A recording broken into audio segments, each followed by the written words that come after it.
Hello friends, कैसे हैं आप सब। आज हम एक नया चैप्टर शुरू करने जा रहे हैं।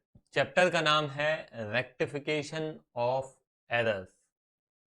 जब भी हम अकाउंटिंग करते हैं तो अकाउंटिंग करने के दौरान कई बार हमसे कुछ गलतियां हो जाती हैं। तो इस चैप्टर के अंदर हम सीखने वाले हैं कि ये जो गलतियां हमसे होती हैं वो कितने प्रकार की होती हैं, टाइप्स ऑफ एरर। दूसरा हम जो सीखेंगे वो ये है कि इन एरर्स का हमारे अकाउंटिंग, हमारे ट्रायल बैलेंस, हमारे प्रॉफिट के ऊपर क्या इम्पैक्ट पड़ता है। और तीसरी चीज जो हम सीखने जा रहे हैं वो ये है कि हम इन गलतियों को अकाउंटिंग के अंदर किस तरह से सुधारेंगे। ठीक है, तो क्या क्या सीखना है। सबसे पहला सीखना है टाइप्स ऑफ एरर्स, दूसरा इम्पैक्ट ऑफ एरर्स और तीसरा रेक्टिफिकेशन ऑफ एरर्स। ठीक है, तो चलिए शुरू करते हैं। बिल्कुल बेसिक से, स्क्रैच से मैं शुरू करूंगा। बहुत अच्छे से ध्यान से देखेंगे आप। Let's see. सबसे पहले हम ये देख लेते हैं कि जब हम अकाउंटिंग करते हैं तो ट्रायल बैलेंस हमारा टैली क्यों होता है, अग्री क्यों होता है। ये बेसिक जो अकाउंटिंग का सिस्टम है ये समझ में आना बहुत बहुत जरूरी है। अगर आपको प्रॉपर जर्नल एंट्री समझ में नहीं आती हैं, सब्सिडरी बुक समझ में नहीं आती हैं, ये जो पोस्टिंग करते हैं वो समझ में नहीं आता है, तो फिर आपको रेक्टिफिकेशन भी समझ में नहीं आएगा। ये पूरा अकाउंटिंग का जो सिस्टम है, रिकॉर्डिंग से लेकर पोस्टिंग तक का, ये आपके दिमाग में बिल्कुल क्लियर होना चाहिए। चाहे वो with the help of journal entries हो, चाहे वो with the help of subsidiary books हो। तो यदि आपने इससे पहले जर्नल एंट्रीज, सब्सिडरी बुक्स ये नहीं आपने अच्छे से पढ़ा है तो उसे जरूर पढ़ लें। उसके बिना आप रेक्टिफाई नहीं कर पाएंगे किसी भी हाल में। थोड़ा सा मैं यहाँ पे आपको रिवाइज जरूर करा देता हूं कि हम जब ट्रायल बैलेंस बनाते हैं तो ट्रायल बैलेंस अग्री क्यों होता है वो एक बार देख लेते हैं। थोड़ा सा सिस्टम आपको समझ में आ जाएगा। तो देखिए यहाँ पे मैं केवल एक जर्नल एंट्री लेकर और आपको थोड़ा सा सिस्टम बताने की कोशिश करूंगा। तो यहाँ पे सबसे पहले मैं एक जर्नल एंट्री लिख लेता हूँ। Started business with cash 50,000 and assets of rupees 12,000। तो यहाँ पे सबसे पहले मैं जर्नल एंट्री यहीं पे लिख देता हूँ, कैश अकाउंट डेबिट और assets account debit to capital account. ठीक है, तो कैश है 50,000, एसेट्स हैं 12,000, कैपिटल है 62,000। तो ध्यान दीजिएगा, सबसे पहली चीज at the time of recording, at the time of passing journal entry, आप देख सकते हो कि हमने 62,000 डेबिट किया और 62,000 क्रेडिट किया। न एक रुपए कम, न एक रुपए ज्यादा। तो पहला रीजन हमारे ट्रायल बैलेंस का अग्री होने का ये है कि हम रिकॉर्डिंग के दौरान डेबिट और क्रेडिट को इक्वल रखते हैं। ठीक है, उसके बाद हम एक काम करते हैं, इनको पोस्ट करते हैं। तो हमको तीन लेजर्स बनाने पड़ेंगे। तो पहला लेजर कैश, दूसरा एसेट्स बना दिया और तीसरा बना दिया कैपिटल। ठीक है, अब आप पोस्टिंग देखिए। कैश अकाउंट डेबिट में है तो डेबिट में ही लिखा जाएगा कैश के, मगर उसके ऑपोजिट में जो है वो लिखा जाता है। अमाउंट कौन सा जाता है, ये ही। ठीक है, तो हम यहाँ पे लिखेंगे, क्या लिखेंगे बोलिए, टू कैपिटल। ठीक है, ये आपका हो जाता है 50,000। ये मैंने लेजर के फॉर्मेट छोटे छोटे बनाए हैं, बहुत ज़्यादा कॉलम्स अगर मैं बनाता तो हॉचपॉच हो जाता, इसीलिए मैंने बड़े सिंपल से फॉर्मेट्स रखे हैं ताकि क्लैरिटी रहे। उसी प्रकार से एसेट अकाउंट डेबिट है तो यहाँ पे मैं डेबिट में लिखूंगा, क्या लिखूंगा, टू कैपिटल। ठीक है, कितना अमाउंट कितना जाएगा, ये 12,000 जाएगा। ये हम ऑलरेडी सारी चीज़ें सीख चुके हैं। ठीक है, अब उसके बाद आइए कैपिटल। कैपिटल क्रेडिट में है तो हम क्रेडिट में लिखेंगे, मगर उसके ऑपोजिट में जो है तो बाय कैश और बाय एसेट्स। कैश है 50,000 और एसेट्स हैं 12,000। तो आप देख सकते हैं कि 50 एंड 12, 62,000 हमने डेबिट किया है और 62,000 हमने क्रेडिट किया है। ठीक है, मैं यहाँ पे बैलेंसिंग कर लेता हूँ। बाय बैलेंस कैरी डाउन कितना 50,000, यहाँ पे भी बाय बैलेंस कैरी डाउन 12,000। ठीक है, यहाँ पे टू बैलेंस कैरी डाउन 62,000। तो हम देख सकते हैं कि यहाँ पे रिकॉर्डिंग करने के दौरान भी हमने डेबिट क्रेडिट इक्वल रखा और पोस्टिंग करने के दौरान भी हमने डेबिट क्रेडिट इक्वल ही किया है। 62 डेबिट किया, 62 क्रेडिट किया। और इसका अल्टीमेट आउटपुट हम एक बार देख लेते हैं। कैश अकाउंट का डेबिट बैलेंस है तो यहाँ पे मैं लिख देता हूँ 50,000, ये आपका कैश। फिर एसेट्स अकाउंट है, उसका भी आप देख सकते हैं डेबिट बैलेंस है कितना 12,000। और कैपिटल अकाउंट का क्रेडिट बैलेंस है कितना 62,000। तो आपका ट्रायल बैलेंस टैली हो गया। क्यों? क्योंकि जितना डेबिट उतना क्रेडिट। अब ये रिकॉर्डिंग करने के दौरान, पोस्टिंग करने के दौरान, ट्रायल बैलेंस में लिखने के दौरान कहीं भी गलती हो सकती है और इन गलती का अलग अलग इम्पैक्ट हो सकता है। अलग अलग प्रकार की गलतियां हैं और उनका इम्पैक्ट भी अलग अलग है। फॉर एग्जाम्पल, हमने मान लीजिए कि गलती से यहां पे कैश अकाउंट 50,000 की बजाय 5,000 लिख देते, तो कैश 5,000 लिख देते और यहां पे भी 5,000 के हिसाब से अमाउंट चला जाता। मतलब हम यहाँ पे 12 एंड 5 17,000 लिखते और यहाँ पे भी 17,000 लिखते। तो अल्टीमेटली क्या हो जाता कि आपका डेबिट साइड का टोटल और क्रेडिट साइड का टोटल कितना आता? 17 17 ही आता। ठीक है, तो ये एक प्रकार की गलती हुई। इसी तरीके से बहुत प्रकार की गलतियां हो सकती हैं और उसका इंपैक्ट भी ट्रायल बैलेंस के ऊपर अलग अलग प्रकार से पड़ता है। तो ये सारी चीजें हम यहां पे सीखने वाले हैं। ठीक है, तो चलिए अब शुरू करते हैं, देख लेते हैं कि कौन कौन सी गलतियां हैं। अच्छे से ध्यान देंगे। तो यहां पे ये इस स्लाइड पे हमने ये देखा कि क्यों हमारा ट्रायल बैलेंस अग्री होता है। ये जानना बहुत जरूरी है क्योंकि आगे मैं बार बार आपसे पूछूंगा कि बताइए इस गलती के कारण ट्रायल बैलेंस अग्री होगा कि नहीं होगा। ठीक है ना, तो ट्रायल बैलेंस अग्री क्यों होता है पहले मेरे को बताइए। क्योंकि हमने रिकॉर्डिंग के दौरान और पोस्टिंग के दौरान डेबिट और क्रेडिट इक्वल इक्वल किया है। अगर इक्वल इक्वल जहां भी हम नहीं करेंगे वहां पे हमारा trial balance out of balance हो जाएगा, अग्री होने वाला नहीं है। आ रही बात समझ में आपको? ठीक है, तो आगे देखेंगे, मगर ये सिस्टम आपके दिमाग में एकदम क्लियर होना चाहिए। लेट्स सी, हेडिंग डालिए सबसे पहले एरर्स एंड द रेक्टिफिकेशन और rectification of errors, one and the same thing. चलिए अब सबसे पहले देखते हैं टाइप्स ऑफ एरर्स। तो टाइप्स ऑफ एरर में सबसे पहली हेडिंग है क्लरिकल एरर्स। क्लरिकल एरर्स के अंदर अलग अलग प्रकार के एरर्स आते हैं, वो देख लेते हैं। पहला है error of omission. Error of omission मतलब ये कि हमने रिकॉर्डिंग करने के दौरान कुछ रिकॉर्ड करना भूल गए। और ये एरर भी दो प्रकार का होता है, एक होता है पार्शियल ओमिशन, एक होता है कंप्लीट ओमिशन। ओमिशन का मतलब है लिखना भूल जाना। ठीक है, तो इसका क्या इंपैक्ट पड़ेगा इस पे भी हम चर्चा करेंगे। दूसरा है error of commission. Error of commission किसे कहते हैं? गलत अकाउंट, गलत अमाउंट, गलत साइड, गलत टोटलिंग। मैं रिपीट कर रहा हूं, गलत अकाउंट, गलत अमाउंट, गलत साइड में लिखना, गलत टोटल लिखना, ये सारे के सारे एरर ऑफ कमीशन है।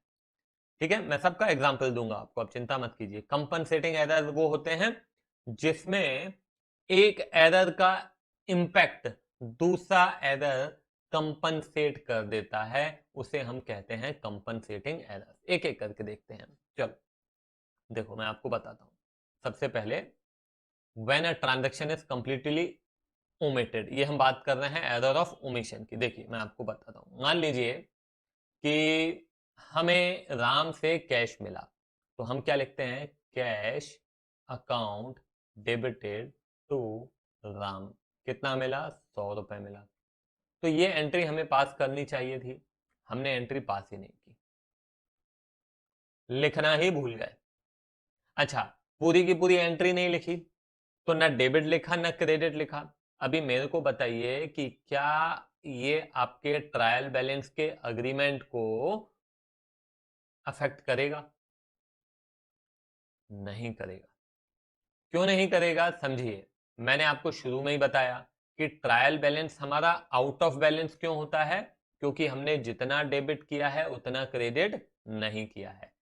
बैलेंस इसीलिए होता है क्योंकि डेबिट और क्रेडिट क्या है, इक्वल है।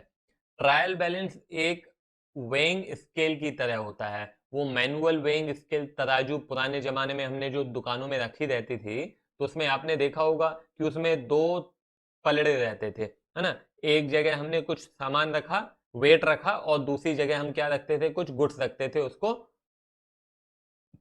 मेजर करने के लिए कि उसका वेट कितना है, और दोनों तरफ बराबर हो जाता है, तो हम बोलते हैं कि चलो दोनों तरफ का वजन जो है वो सेम होगा। अगर दोनों तरफ वजन सेम नहीं है तो क्या हो जाता है, ऊपर नीचे हो जाता है। उसी प्रकार से ट्रायल बैलेंस भी तभी अग्री होगा जब दोनों तरफ डेबिट और क्रेडिट क्या होगा, इक्वल होगा। अगर इक्वल नहीं है तो ये क्या हो जाएगा, एक तरफ ऊपर दूसरी तरफ नीचे। आ रही बात समझ में?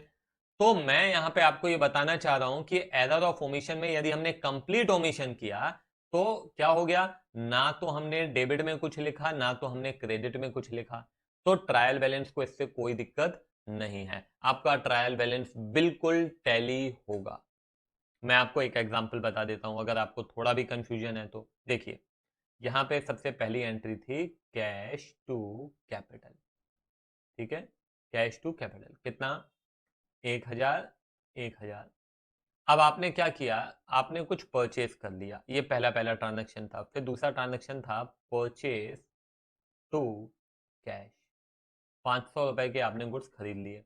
मैं कहता हूं कि ये ट्रांजैक्शन आप लिखना भूल गए, तो अब यदि आप ट्रायल बैलेंस अपना बनाएंगे, आपने अपना ट्रायल बैलेंस बनाया तो उसमें आपको दो ही अकाउंट मिलेंगे, एक रहेगा कैश जिसमें 1000 रुपए लिखा है, दूसरा है कैपिटल जिसमें 1000 रुपए लिखा है, बस।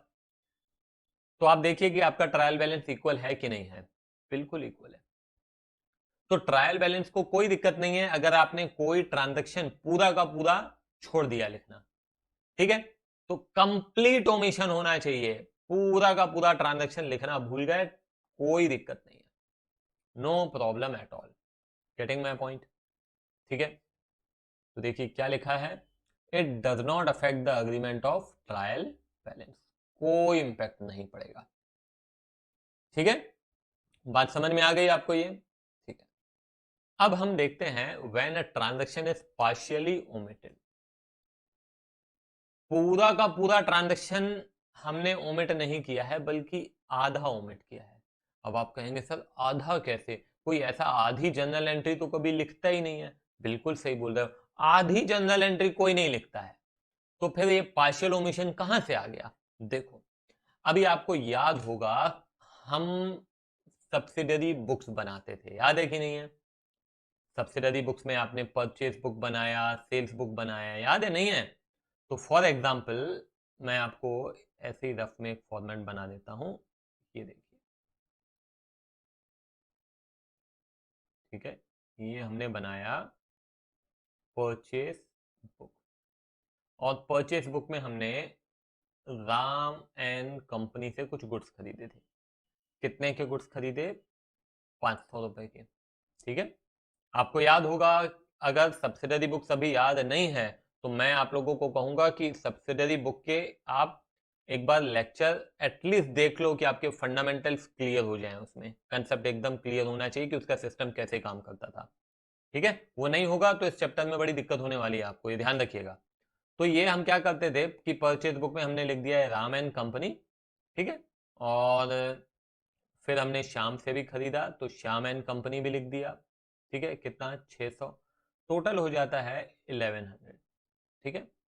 अब हम क्या करते हैं, आपको याद होगा, मैं आपको बना के दिखा देता हूं। ये राम एंड कंपनी का अकाउंट है, ये श्याम एंड कंपनी का अकाउंट है, और ये परचेज अकाउंट है। ठीक है, Ram and company, Shyam and company, and this is purchase account. तो आपको याद होगा कि हम क्या करते थे, ये जो परचेज बुक का जो टोटल है वो किधर जाता है, परचेज अकाउंट के डेबिट में जाता है। और ये हमने जिससे परचेज किया है ना, राम और श्याम, ये क्या है, हमारे क्रेडिटर्स हैं। तो ये क्रेडिटर्स के क्रेडिट में जाता है, वो भी आपको याद होगा। तो राम एंड कंपनी के क्रेडिट में 500, श्याम एंड कंपनी के क्रेडिट में 600, और परचेज में जाता है 1100। ऐसे ही होता है। मगर हम जब यहां से सब्सिडरी बुक से इंडिविजुअली पोस्टिंग कर रहे थे ना, तो हम ये 1100 रुपए को परचेज अकाउंट में पोस्ट करना भूल गए। अगर हम ऐसा करते हैं तो परचेज अकाउंट हमारा क्या हो गया, 0। राम और श्याम कितना हो गया, 1100 क्रेडिट, और यहां पे डेबिट में कितना आया, कुछ नहीं। तो इसका क्या इंपैक्ट पड़ेगा ट्रायल बैलेंस के ऊपर, अरे ट्रायल बैलेंस हमारा आउट ऑफ बैलेंस हो जाएगा, इक्वल नहीं रहेगा। इक्वल कब रहता है बताइए, जब डेबिट और क्रेडिट हमारा इक्वल रहता है। यहां पे आपका डेबिट क्रेडिट इक्वल नहीं है। क्यों नहीं है, because we partially omitted a posting from purchase book. ठीक है ना, हमने पूरा का पूरा परचेज बुक की पोस्टिंग ओमिट नहीं किया है, बल्कि इसको हमने ओमिट कर दिया। इनको तो हमने पोस्ट कर दिया, मगर इसको पोस्ट नहीं किया। तो इसको हम क्या कहते हैं, इसको हम कहते हैं पार्शियल ओमिशन। आई बात समझ में, क्लियर है? तो ये ध्यान रखना है। ठीक है, अगर एग्जाम में क्वेश्चन आता है कि what is error of omission, तो आप बता सकते हैं एरर ऑफ ओमिशन दो प्रकार के होते हैं, एक जब कंप्लीट ओमिशन होता है और दूसरा पार्शियल ओमिशन होता है। कंप्लीट ओमिशन का ट्रायल बैलेंस के ऊपर कोई इंपैक्ट नहीं पड़ता है, और पार्शियल ओमिशन का ट्रायल बैलेंस के ऊपर इंपैक्ट पड़ता है। क्लियर है बात? ठीक है, इसे नोट डाउन कीजिए, तो फिर आगे बढ़ते हैं।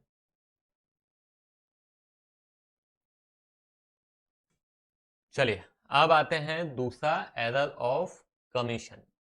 एरर ऑफ कमीशन मतलब गलत अकाउंट, गलत अमाउंट, गलत साइड, गलत टोटलिंग। चार चीजें क्या क्या मैंने बताया, गलत अकाउंट, गलत अमाउंट, गलत साइड, गलत टोटलिंग। अब आप कहेंगे सर ये क्या बात हुई, हमें थोड़ा बताओ। तो पहले एक काम करो, इसको लिख लो आप, एक चीज यहाँ पे और लिख लीजिए, है ना, if taking to wrong account, wrong amount, wrong side and wrong totalling. ठीक है, ये भी लिखिए, रॉन्ग टोटलिंग।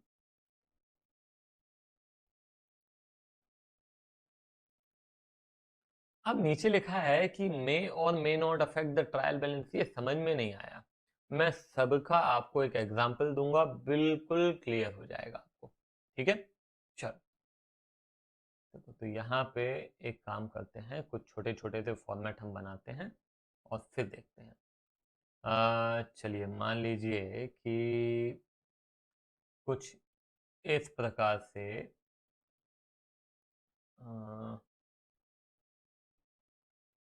हमने लिखा है कैश अकाउंट डेबिट, ठीक है, and machine account debit to capital.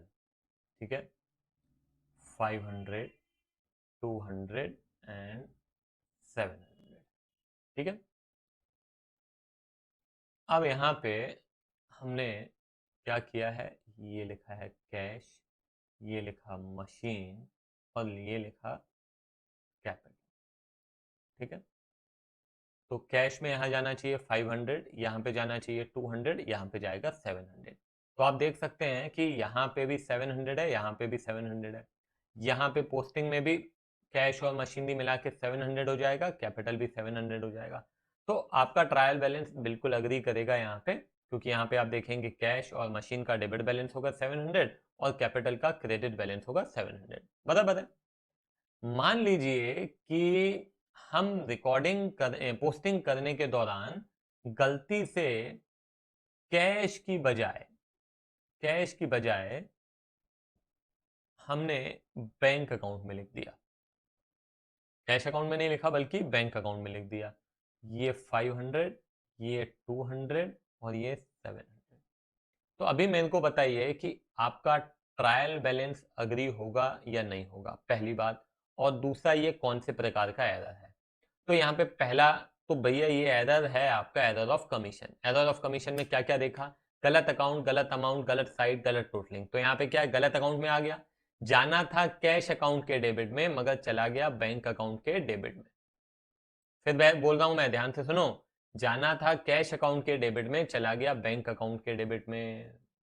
तो गलत अकाउंट हुआ कि नहीं हुआ। मगर गलत अकाउंट पे होने के बाद क्या ये हमारे ट्रायल बैलेंस को इंपैक्ट कर रहा है या नहीं कर रहा है, ये सोच के बताइए आप मुझे। बैंक अकाउंट डेबिट है, मशीन अकाउंट डेबिट है, तो यहां पे बैंक आपका 500, ठीक है। और मशीन अकाउंट डेबिट 200 और कैपिटल अकाउंट डेबिट 700। तो हम देख सकते हैं कि यहाँ पे डेबिट भी 700 है और क्रेडिट भी 700 है। तो यदि गलत अकाउंट में जाता है तो जरूरी नहीं है कि आपका ट्रायल बैलेंस पे कोई फर्क पड़ेगा। क्यों, क्योंकि आपका साइट तो सही है ना। क्यों क्यों क्यों समझिएगा। आपका ट्रायल बैलेंस अग्री इसीलिए होता है क्योंकि डेबिट और क्रेडिट इक्वल है। जब तक आपका डेबिट और क्रेडिट इक्वल है, ट्रायल बैलेंस को इसमें कोई दिक्कत नहीं है। भले ही वो कैश की बजाय बैंक हो, बैंक के बजाय राम हो, राम के बजाय श्याम हो, श्याम के बजाय कालीराम हो, उससे कोई लेना देना नहीं है। आपका यदि डेबिट में जाना था और डेबिट में ही जा रहा है, डेबिट में पोस्ट होना था और डेबिट में ही पोस्ट हुआ, तब तक ट्रायल बैलेंस को अग्री करने से कोई नहीं रोक सकता। ठीक है, ट्रायल बैलेंस को इससे कोई तकलीफ नहीं है। ठीक है, आई बात समझ में। तो यदि गलत अकाउंट में भी जा रहा है मगर साइड सही है, साइड मतलब डेबिट का डेबिट, तो ट्रायल बैलेंस को कोई दिक्कत नहीं जाएगी। ठीक है, क्लियर है ये बात। ठीक है, अब देखो एक चीज और मैं आपको बताता हूं। मान लीजिए कि हमको कैश मिला, cash account debit to Ram, ठीक है। कितना, 500 रुपये मिला। तो ये हमारा कैश अकाउंट है और ये हमारा राम अकाउंट है। तो कैश अकाउंट में डेबिट में जाना चाहिए, तो ये डेबिट में चला गया। कितना, 500। और राम अकाउंट के क्रेडिट में जाना चाहिए, मगर पोस्टिंग करते वक्त हमने गलती कर दी। हम नींद में थे और हमने क्या कर दिया, राम अकाउंट को भी डेबिट कर दिया। होना क्या चाहिए, चाहे वो रिकॉर्डिंग हो चाहे वो पोस्टिंग हो, आपका डेबिट और क्रेडिट इक्वल होना चाहिए। अभी यहाँ पे रिकॉर्डिंग में तो आपका डेबिट क्रेडिट इक्वल है, मगर पोस्टिंग में क्या डेबिट क्रेडिट इक्वल है, नहीं, यहाँ तो डेबिट ही डेबिट है। यहाँ पे तो डेबिट ही डेबिट है। आपने क्या कर दिया, कैश को भी डेबिट किया और राम को भी डेबिट किया। तो अभी क्या हो जाएगा, आपका trial balance out of balance हो जाएगा। ये है आपका रॉन्ग साइड। यहाँ पे क्या लिखा था हमने, रॉन्ग अकाउंट। अगर रॉन्ग अकाउंट है, केवल और केवल रॉन्ग अकाउंट है, रॉन्ग साइड नहीं है, तो ट्रायल बैलेंस अग्री होगा। रॉन्ग साइड हो गया तो फिर आपका ट्रायल बैलेंस कभी भी अग्री होने वाला नहीं है, क्योंकि डेबिट का डेबिट ही जाना चाहिए, क्रेडिट का क्रेडिट ही जाना चाहिए। डेबिट का क्रेडिट, क्रेडिट का डेबिट, मतलब इट इज अ ब्लंडर। आई बात समझ में। ठीक है, चल अब एक काम करते हैं, इसको भी मैं रैप करता हूं। तो हमने दो चीजें देख ली, रॉन्ग अकाउंट और रॉन्ग साइड। अब हम देख लेते हैं wrong amount. Cash to Ram 300, 300। अभी हमने क्या कर दिया कि पोस्टिंग के दौरान कैश में 300 रुपए और 300 की बजाय 3000 कर दिया, और राम को भी 300 की बजाय 3000 कर दिया। दोनों तरफ यदि 3000 3000 किया तो कोई दिक्कत नहीं है ट्रायल बैलेंस को, क्योंकि डेबिट भी 3000 हो रहा है और क्रेडिट भी 3000 हो रहा है, तो ट्रायल बैलेंस को कोई दिक्कत नहीं है। Getting my point? मगर ये जो रॉन्ग अमाउंट है ये कहीं से भी आ सकता है। फॉर एग्जाम्पल हमने क्या किया, हमने एक, ध्यान दीजिएगा बहुत अच्छे से एक एक चीज को, हमने परचेज बुक बनाई, ठीक है। परचेज बुक में हमने लिखा Ram and company, Shyam and company 500, और ये लिखा 1000, ठीक है। टोटल कितना होता है 1500। मगर 1500 लिखने की बजाय गलती से एक जीरो कम लग गया, ये हो गया 150। अभी क्या हो गया, ये रॉन्ग टोटलिंग हो गया, ये क्या हो गया, रॉन्ग टोटलिंग हो गया। तो रॉन्ग टोटलिंग होने की वजह से अब क्या होगा मेरे को बताइए, ट्रायल बैलेंस अग्री होगा कि नहीं होगा? क्योंकि आपने एक अकाउंट बनाया राम, दूसरा बनाया श्याम और तीसरा बनाया परचेज। तो राम में कितना आया, राम में क्रेडिट में आया 500, श्याम में क्रेडिट में आया 1000, और ये परचेज बुक का टोटल किधर जाता है, परचेज अकाउंट के डेबिट में 150। आपका क्रेडिट हो रहा है 1500, डेबिट हो रहा है 150, trial balance out of balance. क्योंकि डेबिट क्रेडिट क्या होना चाहिए, इक्वल होना चाहिए, ठीक है ना। तो गलत अमाउंट कहां पे लिख रहे हैं, गलत टोटलिंग कर रहे हैं, गलत अमाउंट है, गलत साइड है, गलत अकाउंट है, इसके बहुत सारे अलग अलग इंपैक्ट हो सकते हैं। चलो एक चीज और मैं बता रहा हूं आपको, ध्यान से देखिएगा। तो मान लीजिए हमने फिर से परचेज बुक बनाया, ठीक है, और हमने यहाँ पे राम एंड कंपनी से 5000 के गुड्स खरीदे। कितने के खरीदे बोलो, 5000 के गुड्स। मगर हमने गलती से 5000 की जगह 500 लिख दिया। क्या कहा मैंने, 5000 की जगह कितना लिख दिया, 500। तो टोटलिंग में भी इधर 500 ही जाएगा, लिखना 5000 था। अब क्या होगा कि आपका यहाँ पे राम एंड कंपनी अकाउंट जब बनेगा तो वहां पे भी कितना जाएगा, पोस्टिंग तो यहीं से होगी, तो यहीं से पोस्टिंग हो गई 500, और यहां से ये जो आपका परचेज बुक का टोटल है, ये लीजिए आपका परचेज अकाउंट है, तो ये भी कितना हो गया 500। अब आपका यहाँ पे जो डेबिट और क्रेडिट जो हो रहा है, ये क्या हो रहा है, इक्वल हो रहा है। ये डेबिट 500 हुआ, क्रेडिट 500 हुआ, ट्रायल बैलेंस को कोई दिक्कत नहीं है। तो हमेशा हमें क्या देखना है, हमें ये देखना है कि आपका डेबिट और क्रेडिट इक्वल हो रहा है कि नहीं हो रहा है, एरर किसी भी प्रकार का हो। तो एरर ऑफ कमीशन एक ऐसा एरर है जिसमें दोनों चीजें हैं, है ना, दोनों चीजें हैं, मतलब वहां पे डिपेंड करता है कि एरर किस प्रकार का है, उसका इंपैक्ट ट्रायल बैलेंस के ऊपर पड़ भी सकता है और नहीं भी पड़ सकता है, depending on the type of error.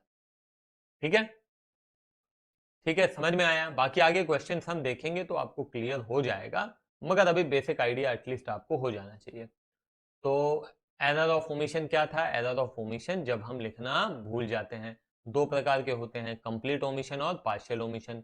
Complete omission मतलब पूरा का पूरा ट्रांजैक्शन रिकॉर्ड करना भूल गए, उसका इंपैक्ट कोई नहीं पड़ेगा। पार्शियल ओमिशन जैसे किसी सब्सिडरी बुक का टोटल आप पोस्ट करना भूल जाते हैं, तो वो हो गया पार्शियल ओमिशन, वहां पे इंपैक्ट पड़ेगा। फिर आते हैं एरर ऑफ कमीशन, गलत अमाउंट, गलत अकाउंट, गलत साइड, गलत टोटलिंग। तो गलत अकाउंट में चला गया मगर साइड सही है तो कोई दिक्कत नहीं है, ठीक है। राम के बजाय श्याम के अकाउंट में, श्याम के बजाय कालीराम के अकाउंट में, कैश के बजाय बैंक अकाउंट में, कोई दिक्कत नहीं। गलत अमाउंट, अगर हमने गलत अमाउंट लिख दिया किसी सब्सिडरी बुक्स में, गलत अकाउंट लिख दिया, गलत अमाउंट लिख दिया, जैसे कि मैंने अभी बताया आपको, परचेज बुक में 500 की बजाय 5000, 5000 की बजाय 50000, 50000 की बजाय 5 लाख, कितना भी लिख दीजिए कोई फर्क नहीं पड़ता, क्योंकि डेबिट और क्रेडिट इक्वल जाएगा तो कोई दिक्कत नहीं है, ठीक है। हाँ, मगर आपने गलत टोटलिंग कर दी है तो वहां पे आपका डेबिट और क्रेडिट इक्वल नहीं होगा, ठीक है ना। कई बार पोस्टिंग कर दिया, पोस्टिंग करने के बाद आप लेजर बना रहे हैं, लेजर में ही आपने गलत टोटलिंग कर दी, गलत बैलेंसिंग कर दी, trial balance out of balance हो जाएगा, ठीक है। गलत साइड में है तो डेफिनेटली आउट ऑफ बैलेंस होगा। तो ये जो है ना, यहाँ पे तो आपका आउट ऑफ बैलेंस होगा ही होगा, यहाँ पे भी आउट ऑफ बैलेंस होगा,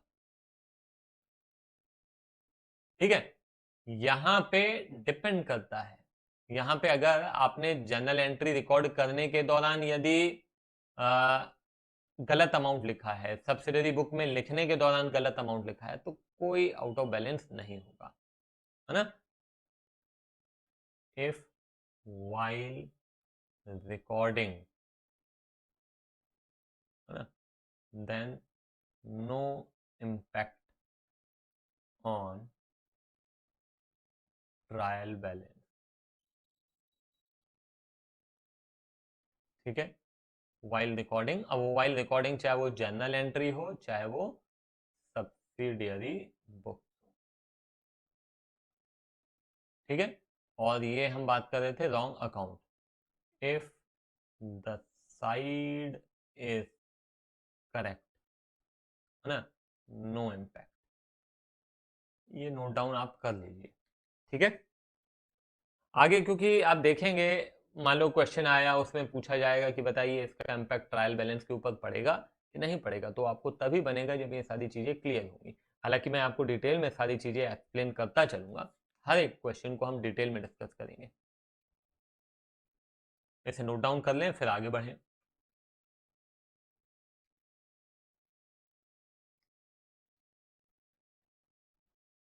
चलिए, उसके बाद आता है कंपनसेटिंग एरर। कंपनसेटिंग बड़ा सिंपल सा है।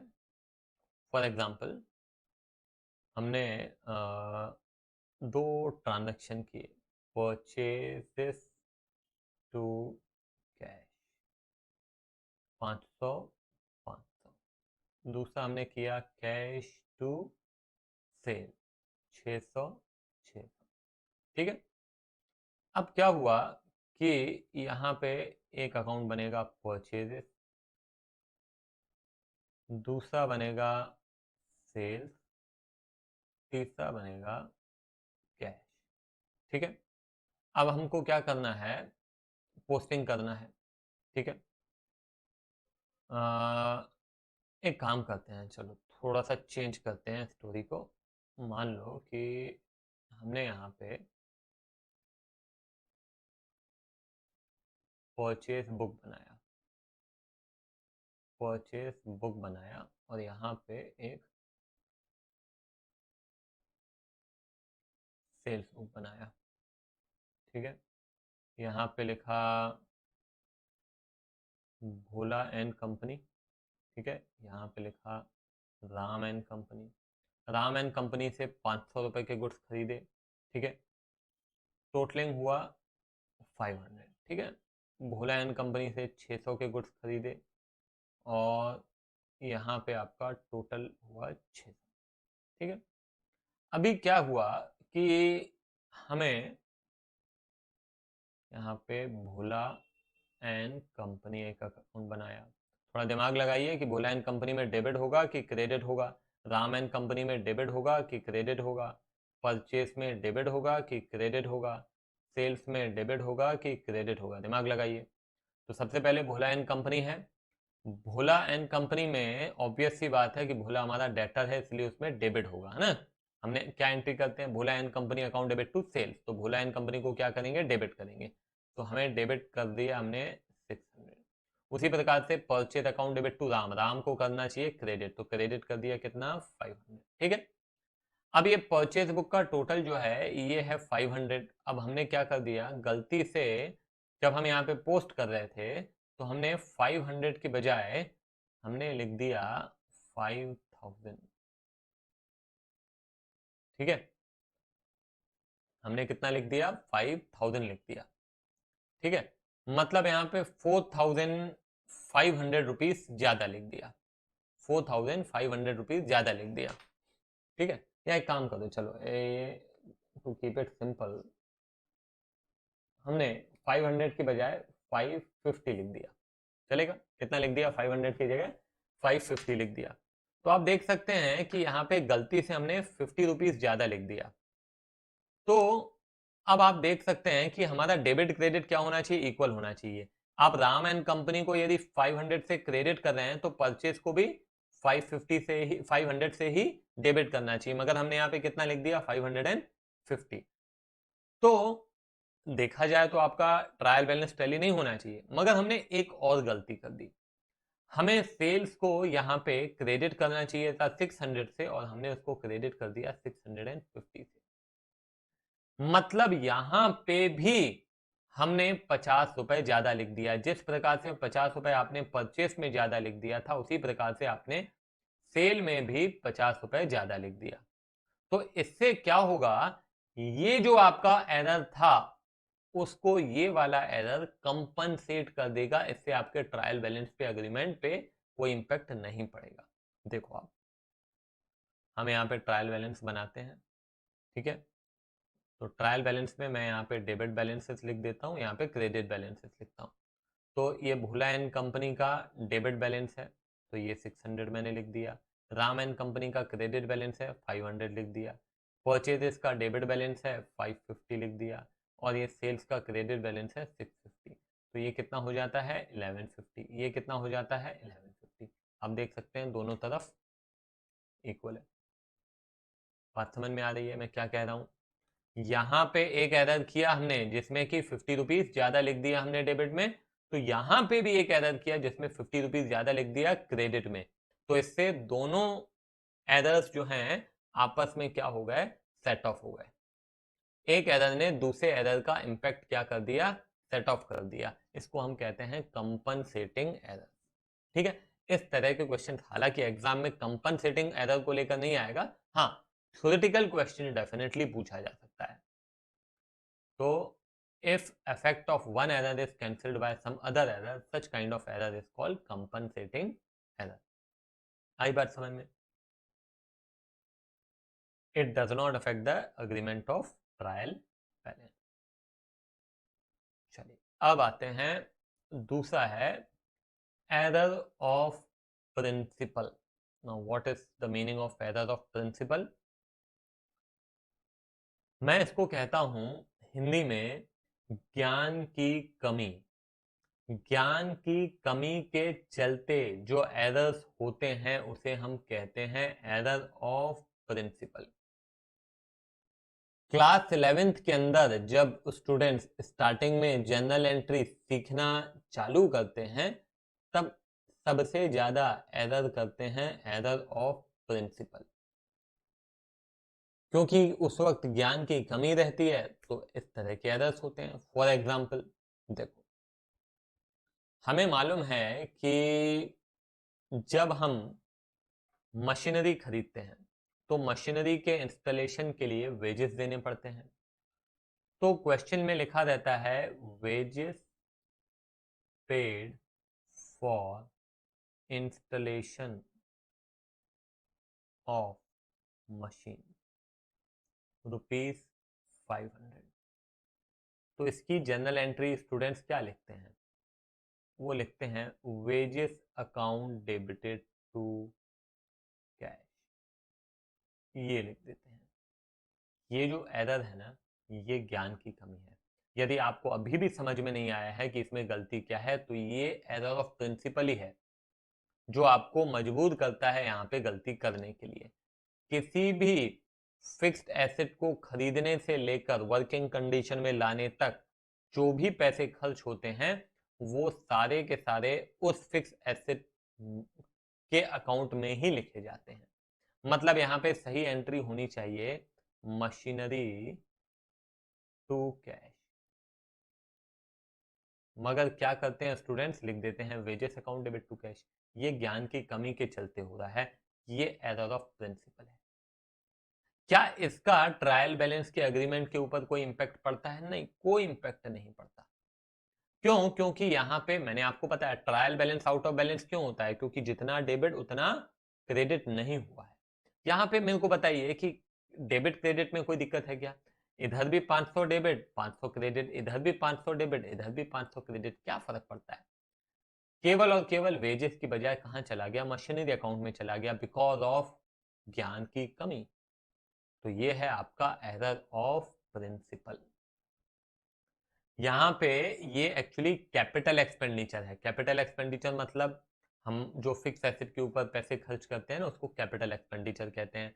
मगर हम गलती से उसको रेवेन्यू एक्सपेंडिचर ट्रीट कर दिया बिकॉज ऑफ ज्ञान की कमी। है ना, ये क्या है, रेवेन्यू एक्सपेंडिचर है। चाहे आपने वेजेस दिया, चाहे आपने ट्रायल रन चार्जेस दिए, चाहे आपने इंस्टॉलेशन चार्जेस दिए, चाहे आपने फिक्स एसेट के लिए फ्रेट दिया, कैरेज दिया, ये सब क्या है, ये सारे के सारे आपके कैपिटल एक्सपेंडिचर है, मगर आपने गलती से उसको क्या कर दिया, रेवेन्यू एक्सपेंडिचर कर दिया। आधी बात समझ में। उसी प्रकार से शुरू शुरू में क्लास 11th में एक और गलती बच्चे करते हैं। क्या करते हैं वो मैं आपको बता रहा हूं। वो ये है कि हमने देखा कि हम कुछ भी खरीदते हैं तो परचेजेस लिखते हैं। तो हमने देखा कि मशीनरी खरीद रहे हैं तो मशीनरी को भी परचेजेस लिख देंगे। हमें लिखना क्या चाहिए था, machine account debit to cash. मगर नई नई अकाउंटिंग सीखी है तो हमने क्या लिख दिया, purchases account debit to cash. तो अगेन कैपिटल को रेवेन्यू लिख दिया। ठीक है ना। शुरू शुरू में, फिर बाद में समझ में आने लगता है। उसी प्रकार से कई बार बेचने के दौरान भी यही गलती करते हैं कि हमको लिखना चाहिए था, हमने कोई फिक्स एसेट बेच दिया और उसमें लिख दिया हमने सेल अकाउंट। तो ये भी क्या है, एरर ऑफ प्रिंसिपल है, ज्ञान की कमी के चलते। ठीक है। तो ये suppose wages for installing a machine वो are debited to wages account does not affect the agreement of trial balance. ठीक है, noted down.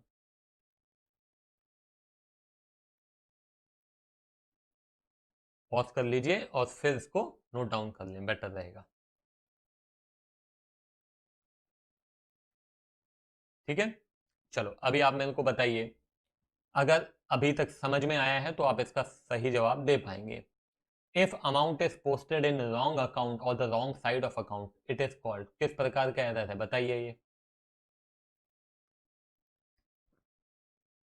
It is error of commission, गलत अकाउंट, गलत साइड, गलत अमाउंट, गलत totalling, error of commission. Treating a revenue expenditure as capital expenditure is an example of, revenue को capital, capital को revenue is an example of error of principle. अभी अभी अपन ने discuss किया। Error of principle affects trial balance, true और false बताइए। Affect नहीं करता है क्योंकि डेबिट क्रेडिट में इक्वल अमाउंट ही जाता है। फर्क केवल इतना है, वेजेस की जगह मशीनरी में चला गया, मशीनरी की जगह वेजेस में चला गया, that's all. Sale to Gabbar ₹100 was posted to Shakal, ये कौन सा एरर है बताइए। ये है error of commission. Goods taken away by proprietor for personal use not recorded anywhere, कहीं रिकॉर्ड नहीं किया है, मतलब error of omission. The total of sales book ₹100 was carried forward as ₹10, total आया 100 और उसको हमने पोस्ट कर दिया कितना, 100, 100 की बजाय 10, तो क्या हो गया ये, error of commission. Sale of ₹120 was written in purchase book, गलत अमाउंट, गलत अकाउंट, गलत साइड, गलत totalling, error of commission. Purchase of furniture has been entered in purchase account, ये ज्ञान की कमी के चलते होता है कि फर्नीचर को परचेज में लिख दिया, तो this is your error of principle. कई बच्चे यहाँ पे कंफ्यूज हो जाते हैं और बोलते हैं सर ये तो एरर ऑफ कमीशन हुआ ना। नहीं बेटा, error of commission is a clerical error, धोखे से हो रहा है, और ये धोखे से नहीं हो रहा है, ये ज्ञान की कमी के चलते हो रहा है। इसे आपको समझना पड़ेगा कि धोखे से फर्नीचर का परचेस में नहीं लिखते हैं, ज्ञान की कमी के चलते फर्नीचर का परचेस में लिखते हैं। Getting my point. मशीनरी का वेजेस या वेजेस का मशीनरी, ये ज्ञान की कमी के चलते होता है। Sale of ₹120 was written in purchase book, ये गलती से, मतलब ये ज्ञान की कमी के चलते नहीं होता है, ये गलती से होता है, तो ये होगा error of commission. Purchase of machinery has been entered in purchase book, ये है आपका एरर ऑफ प्रिंसिपल, ज्ञान की कमी। Repairs to building have been debited to building account, है ना। अब हमको एक बात पता चल जाता है कि अरे वो सर ने बताया था कि फिक्स एसेट को खरीदने से लेकर वर्किंग कंडीशन में लाने तक जो भी पैसा खर्च होगा वो एसेट अकाउंट में जाएगा। तो फिर क्या दिक्कत होने लगती है, आगे चल के भी कोई रिपेयरिंग हुआ किसी एसेट में तो वो भी हमने क्या कर दिया, एसेट में डाल दिया। नहीं, वो एसेट में नहीं डालेंगे। एक बार वर्किंग कंडीशन में आ गया उसके बाद के जो भी एक्सपेंसेस होंगे वो उस रिस्पेक्टिव एक्सपेंस अकाउंट में ही जाएंगे। वो फिक्स एसेट अकाउंट में नहीं जाते हैं। ठीक है, तो इसीलिए ये रिपेयर्स टू बिल्डिंग जो आप देख रहे हैं वो रिपेयर्स में ही जाना चाहिए। ये भी क्या है, ये भी एरर ऑफ प्रिंसिपल है, ज्ञान की कमी। Sale of worth rupees 337 has been posted as 373, ये है error of commission. Discount column of cash book have not been posted, discount column था उसकी पोस्टिंग ही नहीं की, तो ये है आपका error of omission, partial omission है। ठीक है, चलो तो यहीं पे हम इसको खत्म करते हैं। इस लेक्चर को अगले लेक्चर से हम शुरू करेंगे और देखेंगे किस प्रकार से रेक्टिफिकेशन किया जाता है। चलो मिलते हैं, बाय बाय।